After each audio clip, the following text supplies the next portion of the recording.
Assalamualaikum warahmatullahi wabarakatuh. Perkenalkan, nama saya Dewi Nita Amida. Saya kuliah di Universitas Terbuka jurusan PG PAUD semester 7. Di sini saya akan mempresentasikan proposal saya yang berjudul Upaya Pengembangan Kosakata Berbahasa Indonesia melalui penerapan metode mind mapping pada anak kelompok B TK Kartini, Kecamatan Sukolilo, Kabupaten Pati, tahun 2022. Diajukan kepada Fakultas Keguruan dan Ilmu Pendidikan Universitas Terbuka untuk memenuhi tugas partisipasi mata kuliah penelitian tindakan kelas. Disusun oleh Dewi Nita Amida, NIM 857659377. Yang pertama, di bidang kajian pengembangan kosakata berbahasa Indonesia dengan upaya pembelajaran dengan metode mind mapping dapat meningkatkan hasil belajar siswa. Bab 1, pendahuluan. A. Penjelasan judul. Judul proposal adalah upaya pengembangan kosakata berbahasa Indonesia melalui penerapan metode mind mapping pada anak kelompok B TK Kartini, Desa Bakem, Kecamatan Sukolilo, Kabupaten Pati. Yang maksudnya adalah suatu penelitian yang membahas tentang proses pembelajaran dengan penerapan metode mind mapping untuk pengembangan kosakata berbahasa Indonesia pada anak kelompok B TK Kartini, Bakem, Kecamatan Sukolilo, Kabupaten Pati. B. Alasan memilih judul. Saya memilih judul proposal ini dengan mengemukakan alasan sebagai berikut. 1. Penggunaan metode mind mapping adalah proses belajar mengajar memiliki dampak yang sangat penting dalam meningkatkan kemampuan kosakata berbahasa bagi peserta didik.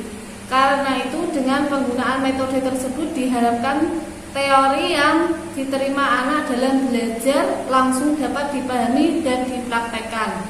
2. Guru pada TK Kartini Pakem, Kecamatan Sukolilo, Kabupaten Pati dalam proses pembelajaran memanfaatkan metode mind mapping. Penggunaan metode tersebut diharapkan membawa dampak positif bagi perkembangan kemampuan kosakata berbahasa Indonesia pada anak. Mengetahui dan mengungkap dampak positif tersebut merupakan hal penting untuk dilakukan dalam sebuah proposal penelitian tindakan kelas. C. Latar belakang masalah.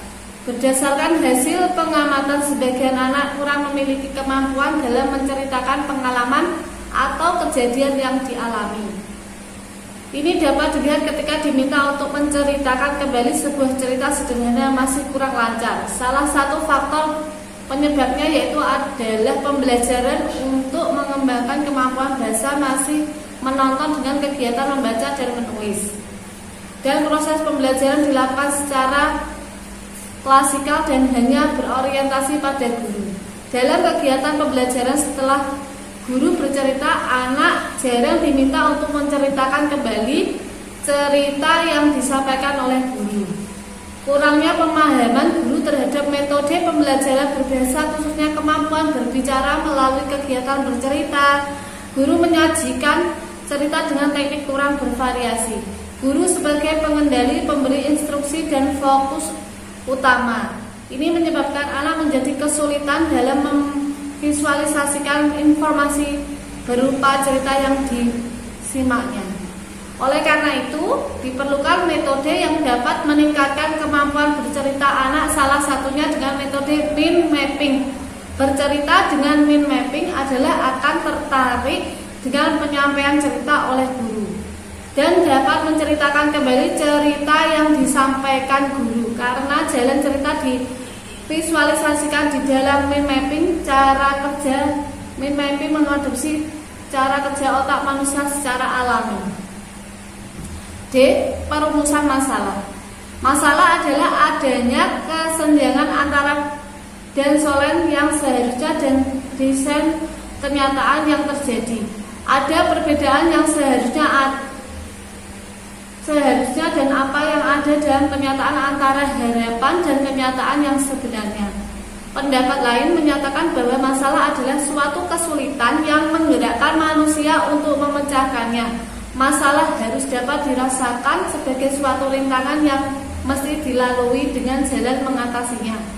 Apabila kita akan berjalan terus, berdasarkan pendapat di atas dapat dipahami bahwa masalah adalah adanya kesenjangan antara apa yang seharusnya dengan apa yang ada dalam kenyataan.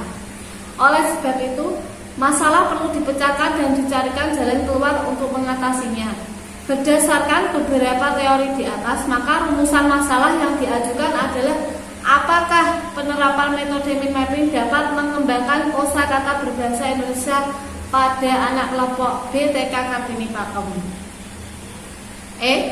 Tujuan penelitian.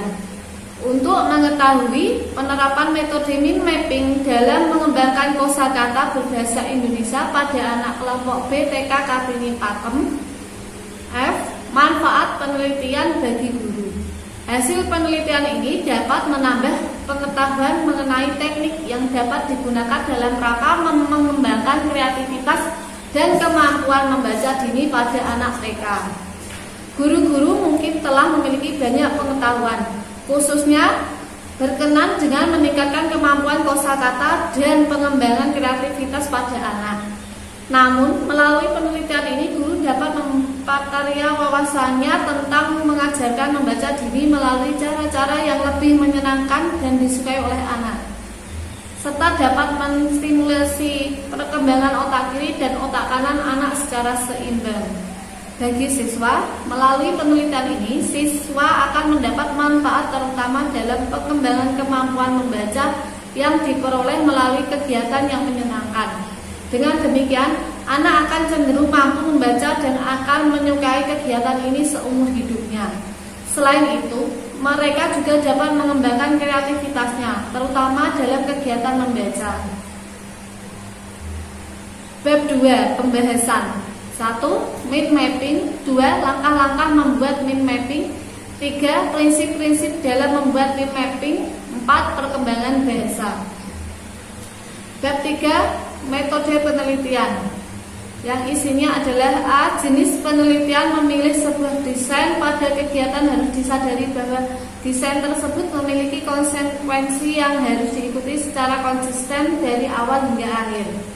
Dalam penelitian ini, desain yang digunakan adalah penelitian tindakan kelas Classroom Examination atau PTK yang dilakukan secara kolaboratif antara guru mata pelajaran dengan peneliti.